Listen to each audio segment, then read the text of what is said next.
નમસ્કાર દર્શક મિત્રો, તમે જોઈ રહ્યા છો મારી નજરે ઇતિહાસ.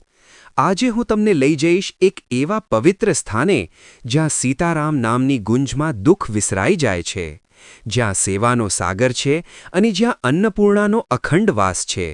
હા, આપણે વાત કરી રહ્યા છીએ ગુજરાતના ભાવનગર જિલ્લામાં આવેલા બગદાણા ધામ વિશે. આ એ ભૂમિ છે જ્યાં પૂજ્ય બજરંગદાસ બાપા, જેમને આપણે બાપા સીતારામ તરીકે પણ ઓળખીએ છીએ, તેમણે સેવા અને ભક્તિના નવા કીર્તિમાન સ્થાપ્યા. આજના વિડીયોમાં આપણે જાણશું આ ધામનો ઇતિહાસ, તેની વિશિષ્ટતાઓ અને તેનું મહત્વ. બગદાણા ધામના ઇતિહાસની શરૂઆત થાય છે પૂજ્ય બજરંગદાસ બાપાના પવિત્ર જીવનથી. બાપાનો જન્મ ભાવનગર નજીકના અધેવાડા ગામે થયો હતો. તેમનું મૂળ નામ હતું બજરંગદાસ. શરૂઆતથી જ તેમને ભક્તિમાં ઊંડો રસ હતો. તેમણે અયોધ્યા જઈને સ્વામી સીતારામદાસજી મહારાજને પોતાના ગુરુ બનાવ્યા અને તેમની પાસેથી દીક્ષા લીધી.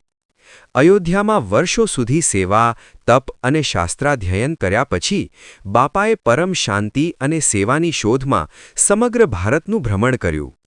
આ દરમિયાન તેમણે અનેક સેવા કાર્યો કર્યા અને લોકોના જીવનને સ્પર્શ્યા. લગભગ 1945ની આસપાસ બાપા ફરતા ફરતા ગુજરાતના પાલીતાણા નજીક આવેલા બગદાણા ગામમાં આવી પહોંચ્યા. બગ નદીના કિનારે આવેલું આ ગામ પૌરાણિક કથા મુજબ ઋષિ બગદાલવની તપોભૂમિ ગણાય છે. આ પવિત્ર ભૂમિમાં બાપાએ પોતાની સેવા અને તપ માટે યોગ્ય સ્થાન જોયું.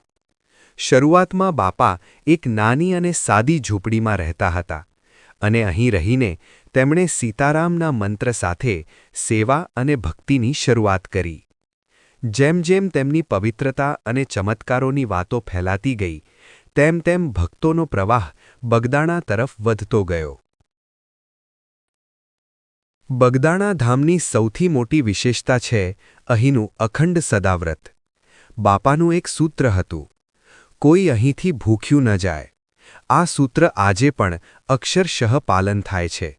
કોઈ પણ જાતિ, ધર્મ કે ભેદભાવ વગર અહીં આવતા દરેક ભક્તને દિવસ-રાત પ્રસાદ મળે છે. આ સેવા સંપૂર્ણપણે સ્વયંસેવકો દ્વારા ચલાવવામાં આવે છે. રસોઈમાં પણ હજારો ભક્તો સેવા આપે છે. આ આશ્રમ ટ્રસ્ટ દ્વારા સંચાલિત છે અને આ અન્નદાનની પરંપરા આજે પણ અખંડ રીતે ચાલુ છે. બાપાનું નિર્વાણ અને ધામનું મહત્વ.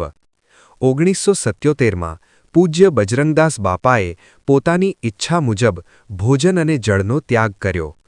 તેમણે પોતાની સમાધિનો દિવસ અને સમય પણ અગાઉથી કહી દીધો હતો. ગુરુપૂર્ણિમાના પવિત્ર દિવસે હજારો ભક્તોની હાજરીમાં બાપા સીતારામે આ નશ્વર દેહનો ત્યાગ કર્યો. આજે તેમની મૂર્તિ અને સ્મૃતિ બગદાણા ધામના કેન્દ્રમાં બિરાજમાન છે. દર વર્ષે ગુરુપૂર્ણિમા અને બાપાની પુણ્યતિથિ એટલે કે પોષ વદ સાતમના દિવસે લાખો ભક્તો અહીં દર્શન માટે આવે છે. બગદાણા ધામ માત્ર એક મંદિર નથી, તે સેવા, શ્રદ્ધા અને અન્નદાનની જીવંત પરંપરાનું એક મહાન કેન્દ્ર છે. અહીંની શાંતિ, પવિત્રતા અને લોકોનો સેવાભાવ આપણને ભક્તિનો સાચો અર્થ શીખવે છે. આ પવિત્ર ધામની મુલાકાત જીવનનો એક અવિસ્મરણીય અનુભવ બની રહે છે. તો આ હતી બગદાણા ધામના ઇતિહાસની વાર્તા, પૂજ્ય બાપા સીતારામની અમર પરંપરાની ગાથા.